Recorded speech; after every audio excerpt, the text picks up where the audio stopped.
Ikinatuwa ng ilang mga botante ang paglalagay ng Commission on Elections ng mga SRAP sites para mas mapadali ang pagpaparehistro ng boto. Samantala, nilinaw naman ng poll body kung ano ang pagkakaiba ng pagpaparehistro sa mga SRAP sites at sa mga local COMELEC office. Si JM Pineda sa Sentro ng Balita, live. Angelic, sa pagpapatuloy nga ng Special Registration Anytime Anywhere program ng COMELEC ay nilinaw nila na hindi otomatikong rehistrado agad yung mga kababayan natin na pumila dito sa mga SRAP sites dahil may pagdadaanan pa daw yan na proseso gaya na lamang ng election na Registration Board o ERB hearing. Alas 3 pa ng hapon ang biyahe ng magkaibigan na si Red at Sandra papuntang Taiwan. Kaya nang makita nila sa waiting area ng NAIA Terminal 3 ang Special Registration Anytime Anywhere program ng Commission on Election, agad nila itong isiningit sa kanilang schedule habang naghihintay. Sakto rin umano kasi na kailangan mag-reactivate ni Red. Si Sandra naman ay may ipapabago daw sa kanyang pangalan.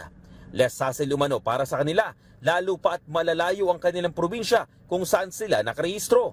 Mahalaga rin daw sa kanila ang kanilang boto. Kailangan ko magpa-reactivate. And I know reactivate is parang immediate process lang din for 4 processes. Then, ayun, parang importante sa akin to pa maging reactivated kasi your voice and your vote counts. It matters po. Super mahalaga siya kasi hindi na namin need umuwi sa province namin para ipaabot lang yung concern namin through special register program ng COMELEC, mas mapapadali.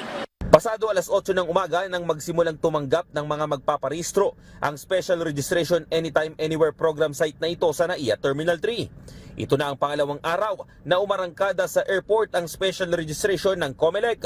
Kahapon, higit 100 mga nagpaparehistro, nagpapareactivate o may mga correction sa kanilang rehistro ang pumunta sa SRAP site.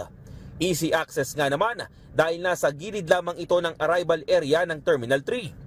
Bukod sa NAIA Terminal 3, bukas din ang ilang mga SRAP sites ngayong araw sa NAIA Terminal 1, San Beda College, Alabang Campus, Ospital ng Muntinlupa, Tutuban Mall, Pamantasan ng Lungsod ng Muntinlupa at COMELEC Main Office sa Intramuros, Manila. Kasabay rin yan ang pag-arangkada ng voters registration sa mga local COMELEC office sa bawat lugar sa bansa. Ayon sa COMELEC, ang mga SRAP sites ay dagdag puwersa rin para sa mga local offices dahil paniguradong marami ang magpaparehistro sa loob ng 10 araw na voters registration. Pero ano nga ba ang pinagkaiba ng pagpaparehistro sa mga SRAP sites at sa local COMELEC offices? Ang kinikater po namin is nationwide kasi sa batas po natin, ang pwede lang magpa-register sa mga local OEO ay kung sino lang yung mga residents dun sa area. Okay? Kami po, kaya kung saan-saan po kami napupunta is because we cater lahat po, kahit regardless kung saan po nakatira. So that's the purpose po of the SRAP. Paglilinaw pa ng poll body, hindi otomatikong rehistrado agad ang mga kababayan natin na pumila sa mga special registration sites. Dadaan pa umano yan sa pag-aproba ng mga election officer sa kanilang lugar. Magkakaroon rin daw ng pagdinig o hearing ang Election Registration Board o ERB. ERB po is Election Registration Board. That's the process po under Republic Act 8189 kung saan i-approve or i-disapprove yung applications.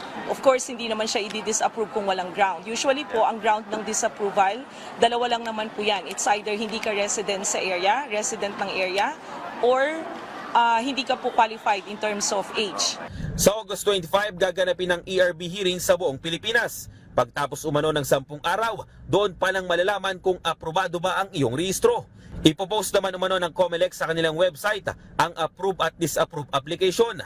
Ilalagay rin ito sa bulletin board ng local COMELEC offices. May mga ilang lugar din daw na ibinibigay ang mga kopya sa mga barangay.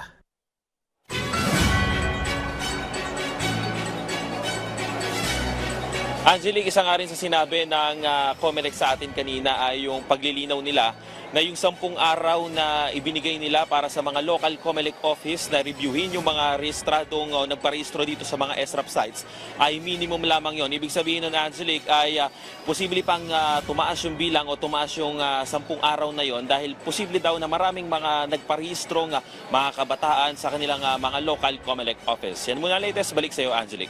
Okay, maraming salamat sa iyo, JM Pineda.